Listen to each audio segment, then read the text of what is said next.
My name is Olivia, and I was 22 years old when my graduation party turned into the first real fracture in my family. I didn't think a luxury boutique hotel celebration could carry that kind of weight. I didn't think a microphone, a crystal glass, and a single sentence could change the way I saw my own blood. But that's the thing about families like mine, they don't break all at once, they crack in public, under the warm glow of expensive chandeliers, while they demand you keep smiling as the pieces fall.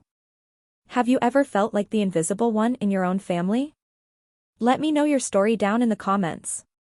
The hotel ballroom smelled like expensive perfume and heavy hypocrisy. I watched my brother, Kevin, who is 30 years old, step up to the microphone with the practiced ease of a man who had never had to work for the ground he stood on. His only real talent was spending money he hadn't earned. He raised his glass to the crowd of investors and high society friends, the light catching the expensive watch I had bought him for his last birthday. He didn't toast my hard work or the degree I'd just earned while running a successful business. Instead, he grinned and told the room that my organic store chain was actually his personal charity project. He called it a pity business he had founded just to keep his little sister from failing.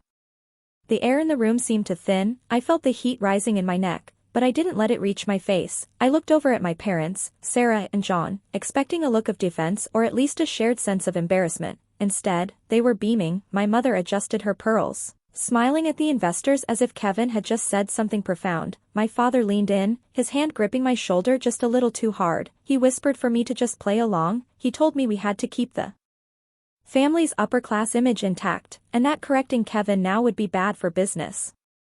That was the moment the contract was breached. For years, I'd been the silent investor in their version of a family, but I realized now that it was just a subscription I was tired of funding. Love wasn't the currency here, it was a balance sheet, and I was the only one contributing to the assets. I didn't cry, I didn't ask why. Anger wasn't loud this time, it was clinical. I simply stood up, smoothed out my dress, and walked out of the ballroom. I didn't head for the valet, I went straight to the hotel's business center. The room was empty, smelling of ozone and silence. It was exactly 11:51 in the evening. I sat down at a glass desk and opened my laptop. The blue light of the screen felt more honest than any smile I'd seen tonight. I didn't hesitate. I logged into our shared corporate credit line, the one Kevin used to fund his imaginary tech startup and his ego, $150,000. I clicked the prompt to freeze the account, effective immediately. Next, I pulled up the automated payment schedule for his luxury condo, $4,500 a month for a view he didn't deserve. I hit the cancel button on the next 18 months of payments. I rubbed my eyes trying to summon regret, but there was only clarity. This wasn't a breakdown, it was accounting. My compassion had been a luxury they had overdrafted for years, and tonight, the limit had been reached.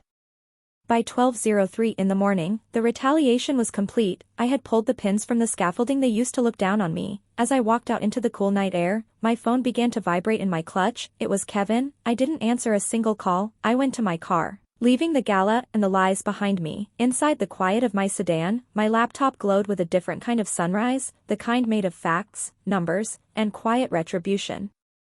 Everything stayed silent for days, but in my head, their words kept echoing. I opened a folder labeled Family Audit. This wasn't a collection of memories, it was a balance sheet of 4 years of being a secondary character in my own life. I scrolled down to the property tax entries. Last year, I had quietly paid $18,460 for my parents' house. They were on the verge of foreclosure because Kevin had borrowed their savings for a failed crypto venture. They didn't thank me, they just expected it. Then there was my own tuition. While my parents threw $45,000 at Kevin's 3-year stint at a community college he never finished, I had paid for my entire degree through scholarships and 3 exhausting jobs. I had literally repaid the $12,350 they contributed for my first semester just to ensure they couldn't hold it over my head.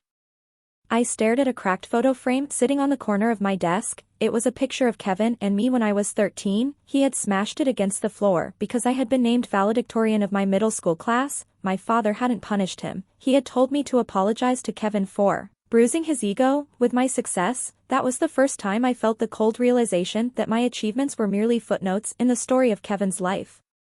I realized now that I had been trapped by the invisible chain of the survivor. In families like mine, being the irreliable child isn't a virtue, it is a prison without bars. I had convinced myself that if I was useful enough, if I was stable enough, if I funded enough of their failures, I would eventually earn the love they gave Kevin for free. I thought helping them made me loyal. I didn't realize it just made me a scaffold for people who had no intention of ever standing on their own.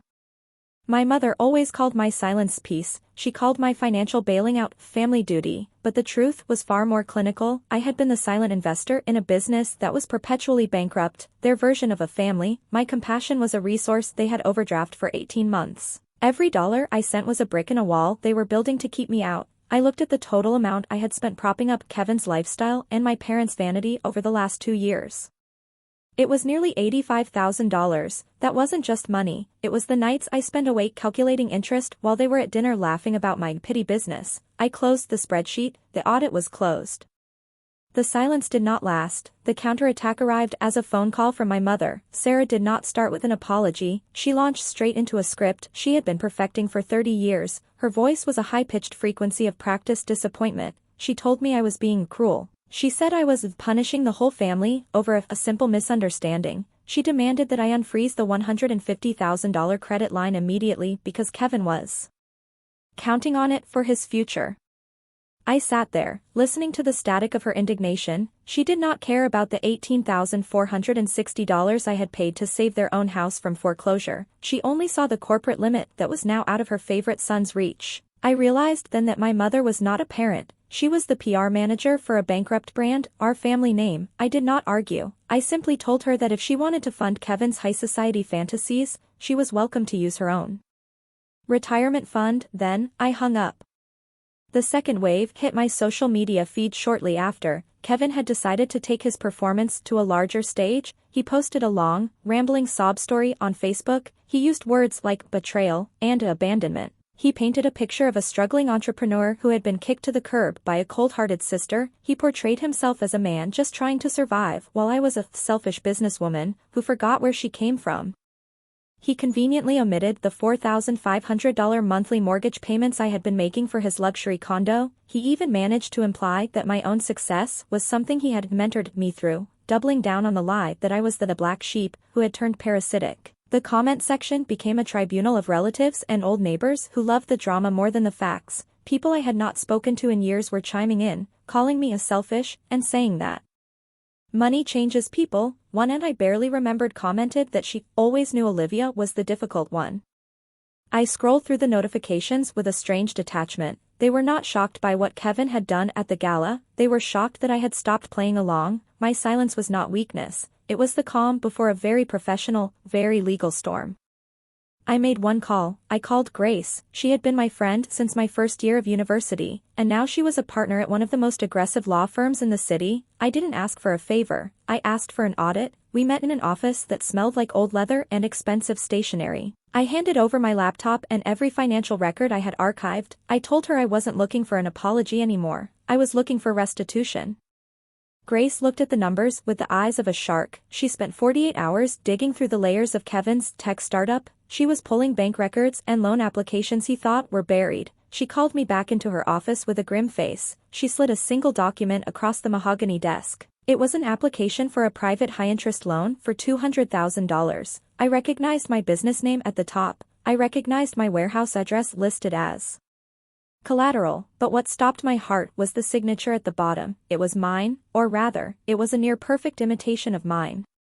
Kevin hadn't just wasted the $150,000 credit line, he had forged my signature to mortgage my own private store inventory to cover his gambling debts. The startup was a shell. My brother wasn't failing at business, he was excelling at fraud. He had used my name and my sweat to fund an addiction while he mocked me for being a black sheep. I didn't feel betrayal, I felt a cold, sharp sense of power. This wasn't a family drama anymore, it was a felony. The signature mismatch was the kill shot. I told Grace to file the fraud report with the bank and the district attorney immediately. The morning air in my organic store usually smelled of fresh lavender and possibility, but today, it was choked by the scent of desperation. The heavy, uneven footsteps belonged to a man who had finally realized the ground beneath him was made of sand. Kevin stumbled in, his designer suit wrinkled and his hair a frantic mess, followed by my mother, Sarah, whose face was a mask of blotchy red grief.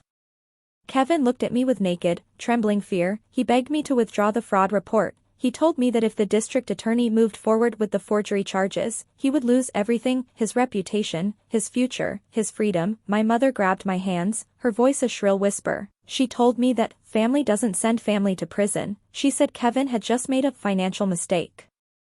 I looked at them with clinical detachment. I was witnessing the illusory power of the empty wallet. For years, Kevin and my parents had mistaken having for being. They believed their expensive cars and boutique hotel galas gave them a moral high ground. They thought their status was an inherent trait, when in reality, it was just a luxury they had been renting with my hard work. Now that the rent was due, they had no internal value to fall back on. I simply reached into the drawer of my mahogany desk and pulled out 2 documents. I slid the first one across the counter, a formal eviction notice for his luxury condo, effective in 30 days. Then, I slid the second, a copy of the bank's official fraud investigation report.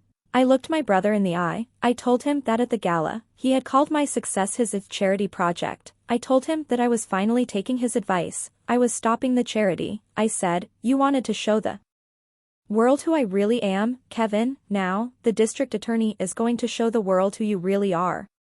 My mother began to sob, calling me heartless, but I didn't flinch. I told them that they had taught me this lesson themselves, that love in this family was conditional. I was simply enforcing the new conditions. I walked to the door and held it open. I told them to leave and never step foot in my place of business again. They filed out silently, their shoulders slumped, the weight of their own choices finally too heavy to carry. I locked the door and watched them walk toward their car. Everything stayed silent for a long time after that day. Kevin eventually took a plea deal for the forgery and misappropriation of funds. He avoided a long prison sentence, but he lost everything else. The condo was sold at auction, and the $200,000 he had embezzled was recovered through restitution. My parents moved to a small, modest house on the outskirts of the city, unable to face the judgment of the society they had once tried so hard to impress. I moved my own headquarters to a new office, a space filled with natural sunlight and the scent of fresh coffee. It was a place of my own making, built on honesty instead of scaffolding. I opened my laptop and looked at the recovered funds in my business account. I didn't spend a cent of it on myself. Instead, I used every dollar to establish the Real Legacy Scholarship, a fund specifically for students who are the irreliable children in toxic homes. As I sat there, I felt a deep, resonant peace. I realized that this was the true justice of the sower. While Kevin had been focused on the justice of punishment, I had focused on building something that would outlast his greed. My revenge wasn't his downfall. My revenge was my own flourishing. I want to speak directly to you now, to the ones who are listening, because you feel like the black sheep or the outsider in your own home. This is a letter to those who always feel on the edge. You might feel like you're trapped in a prison without bars, thinking that if you're just useful enough, they will finally love you.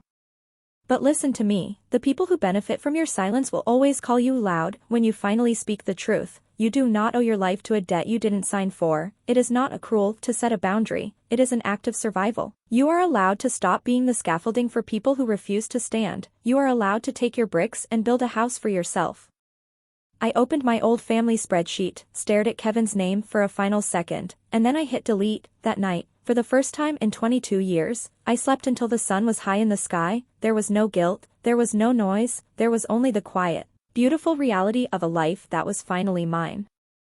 If this story resonated with you, please hit like and share it to give strength to someone else fighting for their worth. Don't forget to subscribe for more lessons in claiming your own narrative.